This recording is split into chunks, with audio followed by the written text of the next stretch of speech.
ഇന്ത്യയിലെ ഏറ്റവും ധനികരായ 10 മുഖ്യമന്ത്രിമാർ. ഇന്ത്യയിലെ രാഷ്ട്രീയം എന്നത് വെറും ഭരണം എന്നതിനപ്പുറം പലർക്കും സ്വാധീനം, സമ്പത്ത് എന്നിവയൊക്കെ കൂടിയാണ്. വീഡിയോയിലേക്ക് കടക്കും മുൻപ് ഈ ചാനൽ നിങ്ങൾ ആദ്യമായാണ് കാണുന്നതെങ്കിൽ സബ്സ്ക്രൈബ് ചെയ്യാൻ മറക്കല്ലേ. കേരളത്തിന്റെ മുഖ്യമന്ത്രി പിണറായി വിജയന്റെ സമ്പത്ത് എത്രയാണെന്നൊക്കെ നിങ്ങൾക്കറിയണ്ടേ? അതിനായി വീഡിയോ അവസാനം വരെ കാണണേ. അപ്പൊ നമുക്ക് വീഡിയോയിലേക്ക് കടക്കാം. പട്ടികയിലെ ഒന്നാമൻ തെലുങ്കുദേശം പാർട്ടിയുടെ നേതാവ് ചന്ദ്രബാബു നായിഡുവാണ്. 931 കോടി രൂപ ആസ്തിയാണ് ഇദ്ദേഹത്തിനുള്ളത്. ആന്ധ്രാപ്രദേശിനെ ഒരു ടെക് ഹബ്ബാക്കി മാറ്റിയതിന് നായിഡു ഒരു പ്രധാന പങ്ക് വഹിച്ചിട്ടുണ്ട്. അതിനാൽ തന്നെ ടെക് വിസാഡ് എന്നൊരു വിളിപ്പേരും അദ്ദേഹത്തിനുണ്ട്.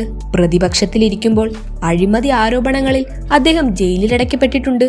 എന്നാൽ ഇന്ന് കേന്ദ്രതലത്തിൽ NDA സർക്കാരിനെ പിന്തുണയ്ക്കുന്നതിൽ നായിഡു നിർണായക പങ്ക് വഹിക്കുന്നുണ്ട്. ഇത് അദ്ദേഹത്തെ ഇന്ത്യൻ രാഷ്ട്രീയത്തിലെ ഏറ്റവും പ്രധാനപ്പെട്ട സഖ്യകക്ഷികളിൽ ഒരാളാക്കി മാറ്റി.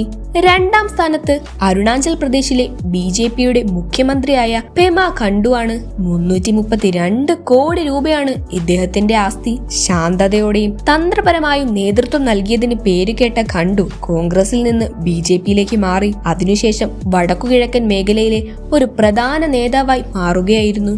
മൂന്നാം സ്ഥാനത്ത് കോൺഗ്രസ് പാർട്ടിയിൽ നിന്നുള്ള കർണാടകയുടെ സിദ്ധരാമയ്യാണ്. 51 കോടി രൂപയാണ് ഇദ്ദേഹത്തിന്റെ ആസ്തി. കോൺഗ്രസിൽ ചേരുന്നതിന് മുൻപ് അദ്ദേഹം ജനതാ പാർട്ടിയുടെ ഭാഗമായിരുന്നു. അവിടെയാണ് അദ്ദേഹം തന്റെ രാഷ്ട്രീയ ജീവിതം ആരംഭിച്ചത്. പരിചയസമ്പന്നനായ ഒരു രാഷ്ട്രീയക്കാരനും സാധാരണക്കാരുടെ ചാമ്പ്യനുമായ സിദ്ധരാമയ്യ വരുണ നിയോജക മണ്ഡലത്തെയാണ് പ്രതിനിധീകരിക്കുന്നത്. നാലാം സ്ഥാനത്ത് നാഗാലാൻഡ് മുഖ്യമന്ത്രി നെയ്ഫിയു റിയോ ആണ്. 46 കോടി രൂപയാണ് ഇദ്ദേഹത്തിന്റെ ആസ്തി. നാഷണലിസ്റ്റ് ഡെമോക്രാറ്റിക് പ്രോഗ്രസീവ് പാർട്ടിയുടെ നേതാവെന്ന നിലയിൽ ഇദ്ദേഹം ജനങ്ങളുമായി ആഴത്തിൽ ബന്ധപ്പെട്ടിരിക്കുന്ന ഒരു രാഷ്ട്രീയ സാംസ്കാരിക ഐക്കൺ കൂടിയാണ്. അഞ്ചാം സ്ഥാനത്ത് മധ്യപ്രദേശിൽ നിന്നുള്ള ഡോക്ടർ മോഹൻ യാദവാണ്. 42 കോടി ആസ്തിയുള്ള യാദവ് BJPയിൽ വളർന്നു വരുന്ന ഒരു താരമാണ്. അദ്ദേഹം വെറും ഒരു രാഷ്ട്രീയക്കാരൻ മാത്രമല്ല, അഭിഭാഷകൻ കൂടിയാണ്. കൂടാതെ MBA, PhD, പൊളിറ്റിക്കൽ സയൻസിൽ ബിരുദാനന്തര ബിരുദം എന്നിവയും നേടിയിട്ടുണ്ട്. ശാന്തവും ചിന്താപരവുമായ നേതൃത്വത്തിന് പേരുകേട്ട യാദവ് സംസ്ഥാനത്തെ ഒരു ആദരണീയനായ വ്യക്തിയാണ്. ആറാം സ്ഥാനത്ത് അഖിലേന്ത്യാ NR കോൺഗ്രസിന്റെ നേതാവ് N രംഗസ്വാമിയാണ്. 38 കോടി രൂപയാണ് ഇദ്ദേഹത്തിന്റെ ആസ്തി. പുതുച്ചേരിയിലെ ജനങ്ങളുമായുള്ള ബന്ധത്തിന് പേരുകേട്ട രംഗസ്വാമി തന്റെ സംസ്ഥാനത്തിന് വേണ്ടി നിരന്തരം പ്രവർത്തിച്ച ഒരു നേതാവ് കൂടിയാണ്. ഏഴാം സ്ഥാനത്ത് തെലങ്കാന കോൺഗ്രസ് മേധാവിയായ രേവന്ത് റെഡ്ഡിയാണ്.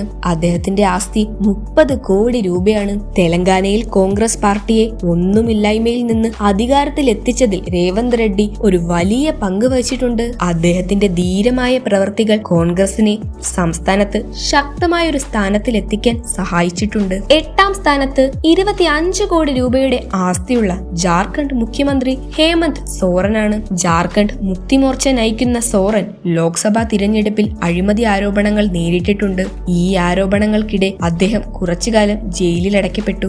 എന്നിരുന്നാലും വെല്ലുവിളികൾ ഉണ്ടായിരുന്നിട്ടും തുടർന്നുള്ള നിയമസഭാ തിരഞ്ഞെടുപ്പുകളിൽ വിജയിച്ച് വീണ്ടും മുഖ്യമന്ത്രിയാകാൻ അദ്ദേഹത്തിന് കഴിഞ്ഞു.